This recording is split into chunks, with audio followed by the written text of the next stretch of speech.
Pull everybody down in the center section too. How far right here? Linda Group.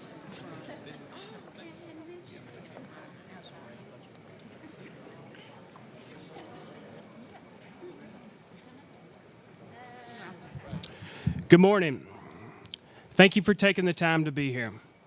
I'm Kevin Worthy, Superintendent of Roy City ISD, and I'd like to welcome you to the Region 10 Area School District's Legislative Priority Press Conference. This is a historic event for public education in North Texas because standing behind me are superintendents, board members, and educators who are united in our efforts to communicate the priorities that stand to benefit 800,000 plus kids that attend public schools in the North Texas area. We also stand united for our hard-working teachers that spend so much time providing the best for our students.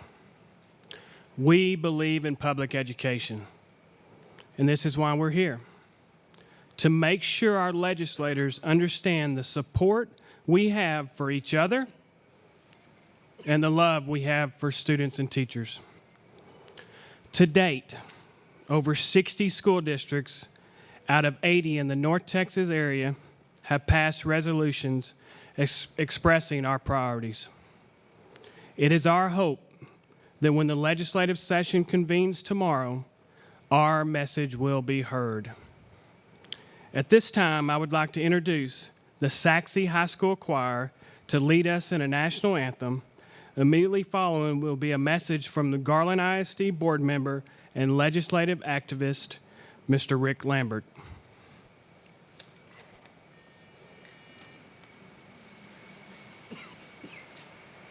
Oh, say, can you see by the dawn's early light what so proudly we held at the twilight's last gleaming, whose broad stripes and bright stars through the perilous fight o'er the ramparts we watched were so gallantly streaming, and the rockets red flags bursting in air gave proof through the night that our flag was still there. Oh, say does that star-spangled banner yet wave o'er the land of the free and the home of the brave?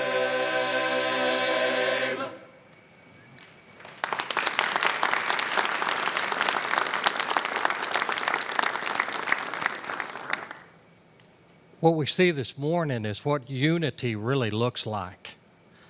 Not only do we have the superintendents here from many of the North Texas school districts, and I want to welcome on behalf of board members from the North Texas area, but you also see organizations, community-based, student and teacher-based throughout the state of Texas. We all stand together to make education a priority. But the organizations, in addition to the districts that are here in unity for Texas students, include organizations such as Make Education a Priority, Friends of Texas Public Schools, Pastors for Texas Children, the North Texas Area Association of School Districts.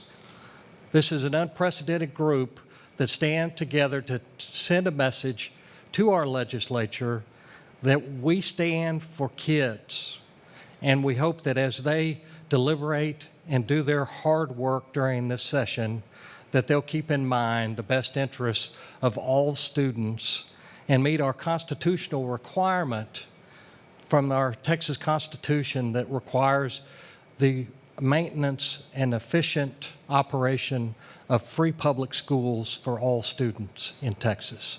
Thank you very much for being here today, and thank you to everyone here that are standing unified for our purpose.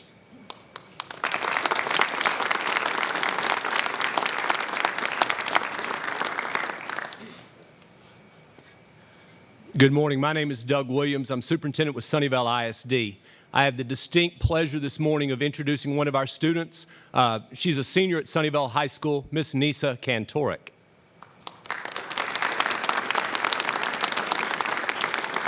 Good morning.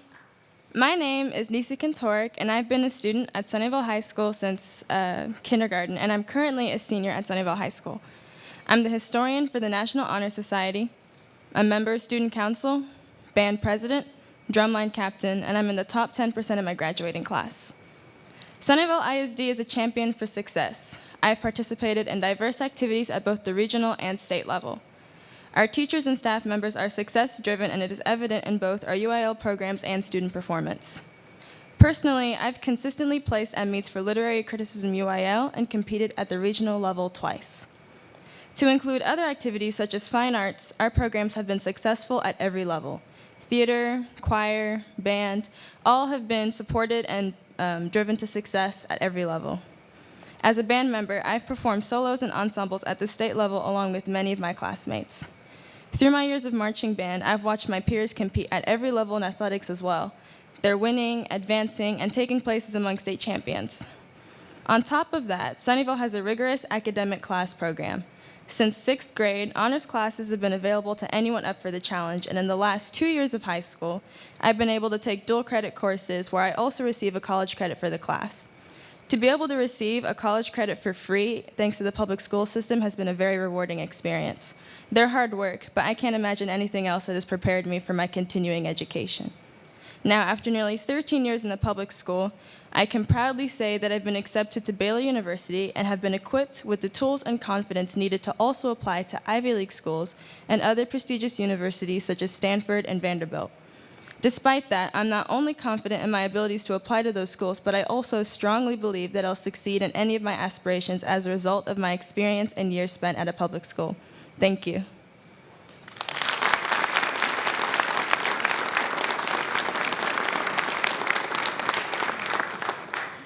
Thank you, Nisa.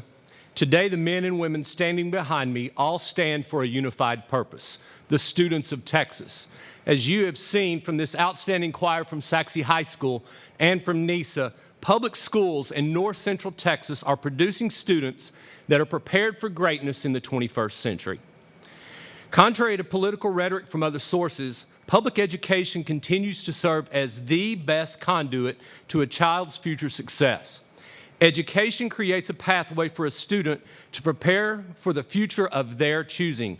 No entity can prepare each student like local public educators directed by our Board of Trustees.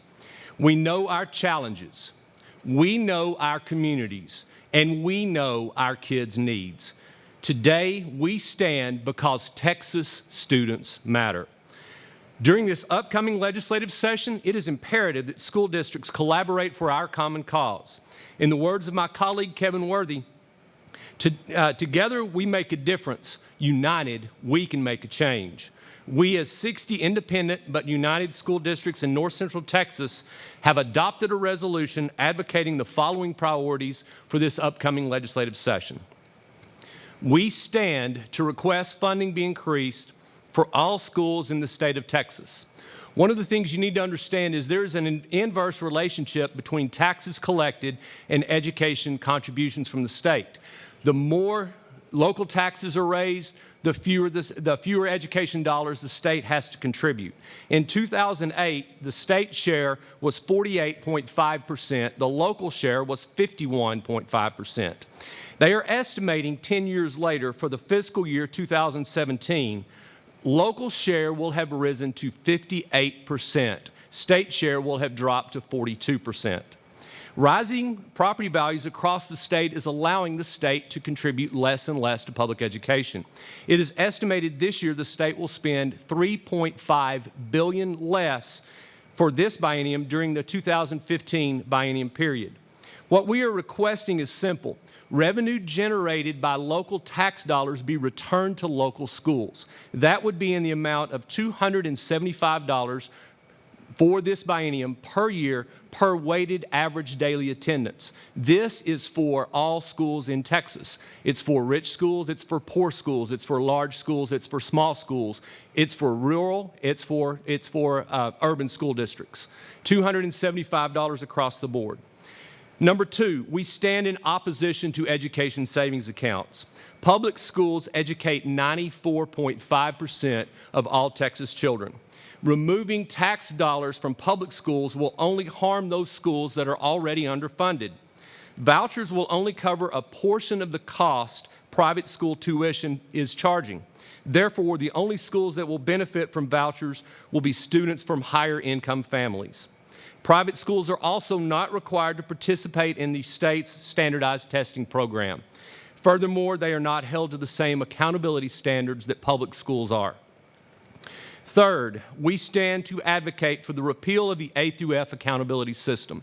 I'd like to make one thing perfectly clear. The priority that we set to repeal the A through F system was actually drafted in October, long before these grades came out last week, and I think that's an important distinction.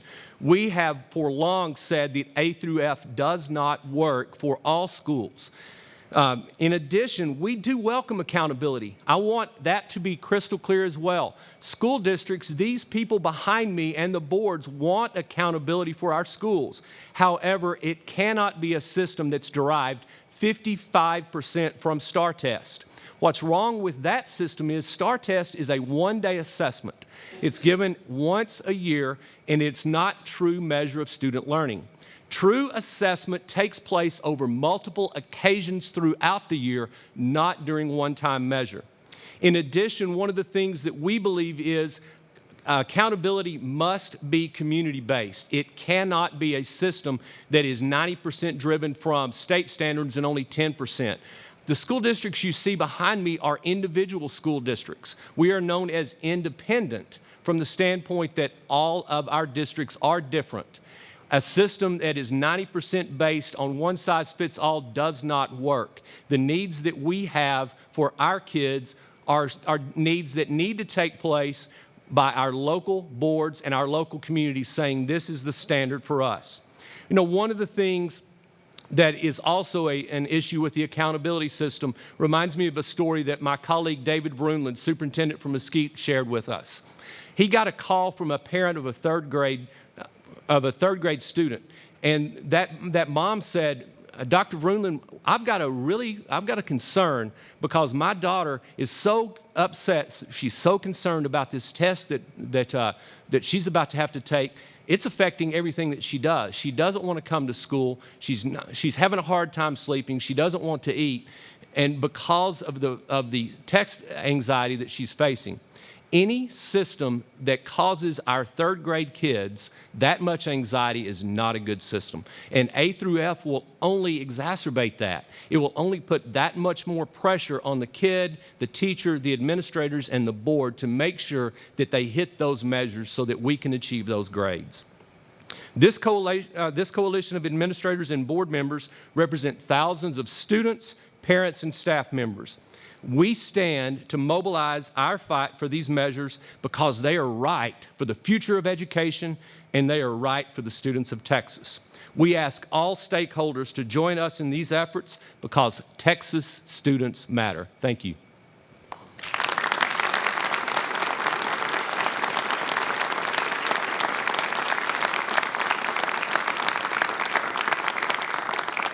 At this time, we'll field any questions that any member of the media may have. So feel free to ask questions and yes, sir. I just want to ask everybody a question. How many of you believe that the A through F grading system is a vehicle for introducing and implementing the voucher system in Texas? How many?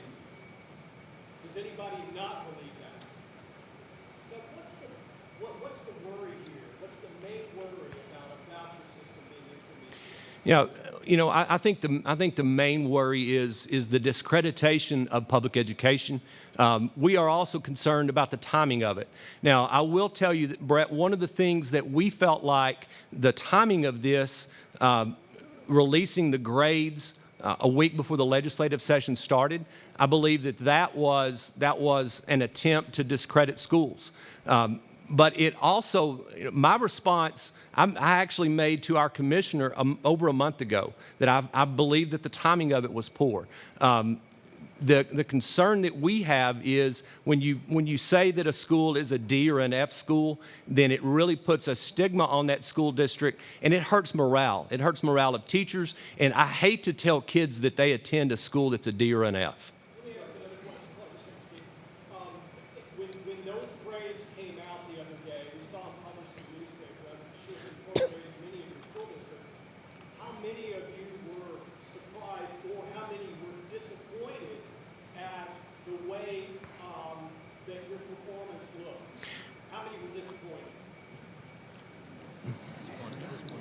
Not as many, but tell me I know the legislature implemented this a couple of years ago. Is there a way that the A through F system, if it is weighted correctly, the methodologies are put in place that are accurate, is there a way for A through F to work? No. It's an individual thing. Yeah.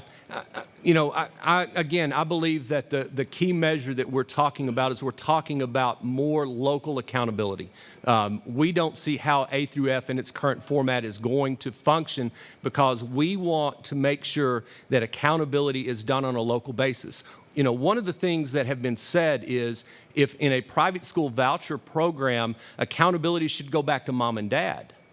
In our system, we believe that accountability should start with mom and dad on that local level.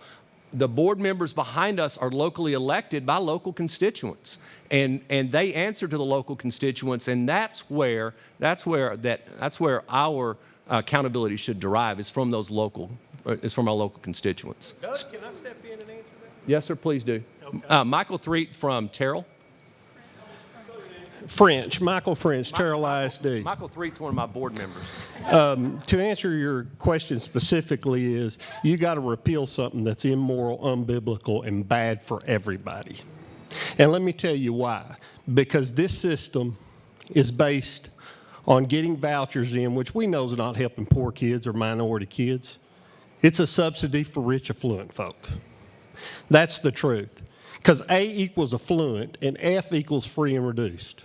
It is discriminatory, it stigmatizes, and it ostracizes kids that are minorities and poor kids. And we're not worthy of the checks we get, the positions we hold, if we don't stand up for that which is immoral. And A through F is wrong and should be banished because it's discriminatory. Yes, sir. Sir? Superintendent. Correct. Lance Gooden is lockstep with us, House Rep. He was not in legislation when this was passed, and he's going to help us get rid of this, well, I want to keep it clean, bad system for public schools. Terrell ISD, 700 North Catherine. If you want a long interview with me, I'll be there. I have all kinds of charts and graphs that'll make your skin crawl. Thank you and have a good day. I felt like Mr. French would have an opinion on that. So, yes, sir. Generally speaking, how can you or anyone else there tell your parents and your students, who you send every 9 weeks or whatever it is these days, a grading system that's simply A through F?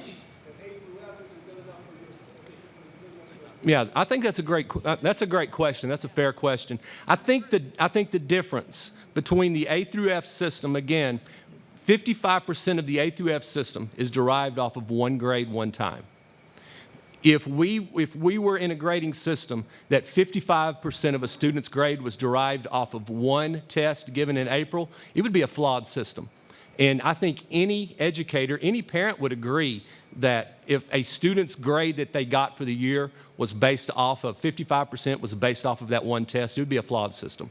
So I think that's the quick answer to that. Yeah, and also of course there are always retesting components for a student within that grade. Thank you, Kevin, and also remediation opportunities in the current A through F. That's not in place. It's that 55% measure. So, yes, ma'am. So there's some people who say just because you don't call a school an F doesn't mean it's not failing. And this gives parents the transparency to see what's going on in their schools, to know what's going on. So how do you accomplish that without grading? You don't have grading. How do you have that? Yeah. Again, if you dive down in, and I would encourage you to actually go there's on the TEA site to be able to try to ascertain what the A through F system actually means. I do know that in Domain 3, it requires an algebraic equation to find out whether you're an A or an F. And we don't think that that's a very transparent approach when you have to know higher algebra to be able to calculate that. But why is the current system of measuring district performance, why is it okay? And what's the argument that it needs to change? I believe the argument that it needs to change is derived from the standpoint that you've got to be able to vilify schools somehow. And the only way to be able to do that is to be able to put a letter grade attached to them. You know, right now the current system is you either met standard or you didn't meet standard with distinction. Way too many schools met standard according to the people that make our laws and policies. You know, one of the things that Dr. Vrunland said, there are a number of schools that were now considered to be DNF and failing schools that 2 weeks ago they actually met standard in the old system. It's the same data, the same test, but they moved from having met standard to now they're failing. And I think that's that disconnect. Are you saying, and you use the word, but are you saying this is a malicious attempt to vilify the public schools in the state of Texas? Oh,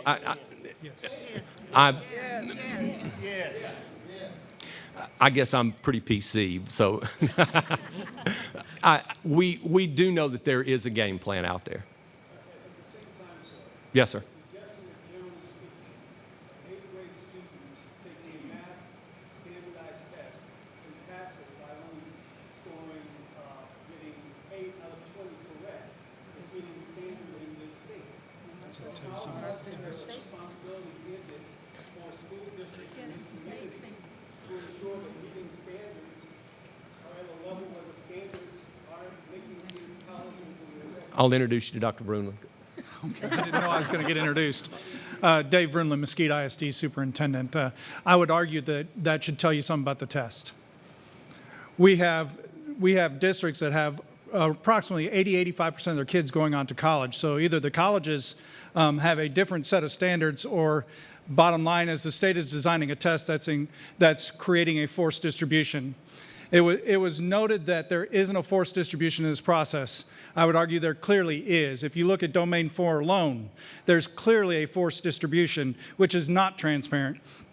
It's designed to create a certain percentage of schools that will be failing. I had argued back in October that 35% of our schools roughly would be failing, and indeed 35% are failing, based on a forced distribution process, not on a standard met. I think you need to look at that test and ask yourself the question why the poet would argue that she can't answer her own questions about her own poem. The other thing I would say about this that I think is really important, it's not the job. I'm going to take it a step further. It is not the job of the state, to maintain our accountability of third graders, fourth graders, 8-year-olds, 9-year-olds, and 10-year-olds. That's the job of the duly elected school boards. The job of the state is to set the standard and then say, how are you doing with your graduates? Mesquite ISD, 75% free and reduced, graduated 94% of its students on time, with about 60% going on to college. Now, I can't speak to the career aspects of it because I don't know those. 60% of our kids going on to college should be celebrated, not denigrated by a system called A through F.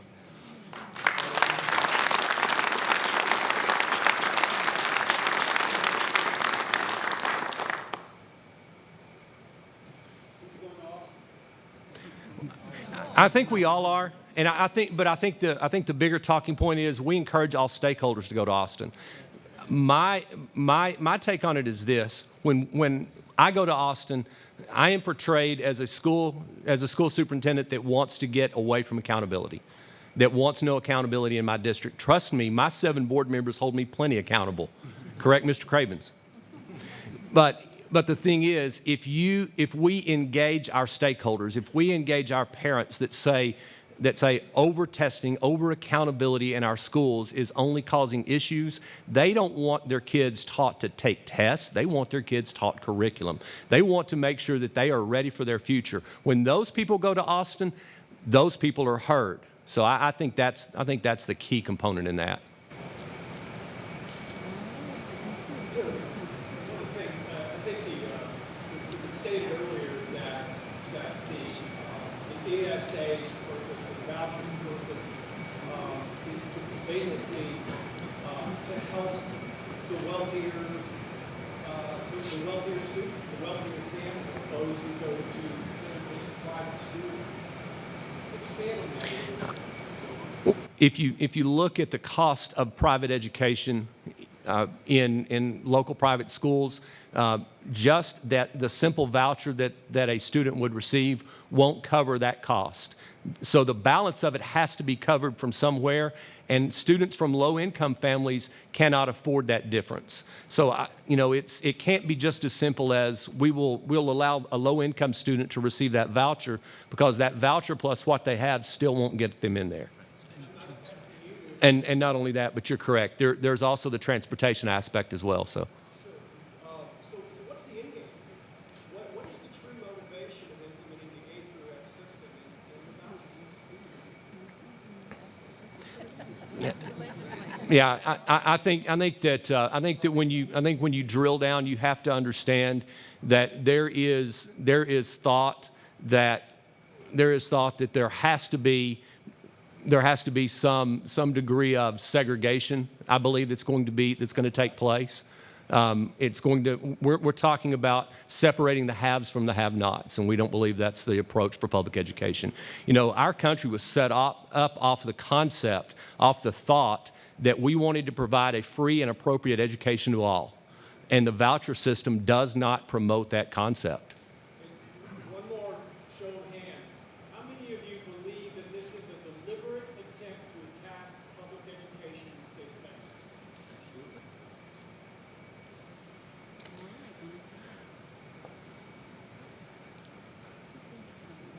One more question? Yes? How many of y'all feel like your legislature, your personal legislator, has helped you and understood how y'all feel about vouchers and it's going to have your back when they go to Austin?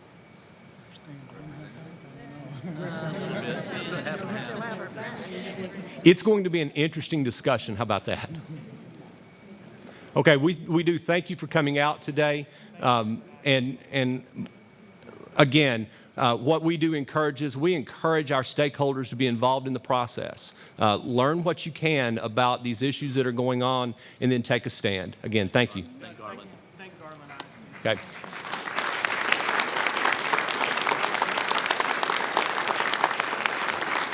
We want to thank Garland ISD for hosting this event, Saxe High School Choir, and also Nisa Kantorek from Sunnyvale. Thank you so much. Have a great day.